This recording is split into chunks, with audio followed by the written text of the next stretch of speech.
हजारों साल पहले हजरत अनोश, जो हजरत आदम अलैहिस्सलाम की औलाद में से थे, उन्होंने एक रस्म को कायम किया था कि जो औरत आदम की नस्ल में से बालिग हो जाए तो वो अपने होंठों को लाल कर दे ताकि कबीले के सारे लोग उसकी जल्द शादी करवा दें। और यूं औरतें दरख्त के पत्तों और मुख्तलिफ चीजों से जब जब उनकी बेटियां जवान होती तो उनके होंठ लाल कर देती, और ये होंठों को लाल करने वाली रस्म आज तक जमीन पे कायम है। असल में जब औरत अपने होंठों को लाल करती है तो ये उसके खूबसूरत होने की अलामत नहीं बल्कि उसके जवान होने की अलामत थी। लेकिन अफसोस दौरे हाजिर में इंसान अपनी छोटी सी बच्चियों के भी बचपन में ही होंठ लाल करते हैं। इल्म जफर में होंठों को लाल करने से एक सिफत वजूद में पैदा होती है, वो है एहसासात का बढ़ना, फीलिंग्स का उभरना। जो औरत अक्सर अपने होंठों को लाल रखती है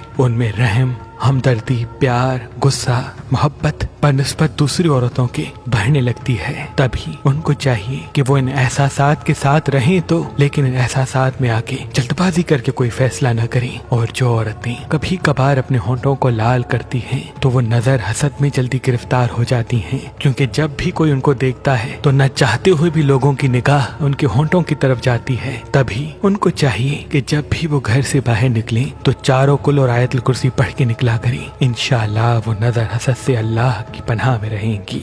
और जो औरत कभी भी अपने होंठों को लाल नहीं करती तो उनका दिमाग उनके वजूद के आगे आगे चलता है। वो बनिस्बत दूसरी औरतों के अपनी सिक्स सेंस तेज पाती है और तजुर्बाती फैसलों को ज्यादा तरजीह देती है बनिस्बत इमोशनल फैसलों के। अल्लाह के वली हजरत शाह शम्स तबरेज ने फरमाया कि हुसैनी अकीक पहनने से नजर, तावीज, जादू इंसान पे असर नहीं करते और इंसान के कामों में रुकावटें खत्म होने लगती हैं। तो अभी हमारी वेबसाइट मेहरबानी.com पे आएं और ये पत्थर हासिल करें। आप अपना लकी पत्थर हमारी एप्लीकेशन जो गूगल प्ले स्टोर और आईफोन ऐप स्टोर पे मौजूद है उनसे भी हासिल कर सकते हैं। मजीद मालूमात के लिए हमारे नंबर पे कॉल करें। अल्लाह आपको सलामत रखे।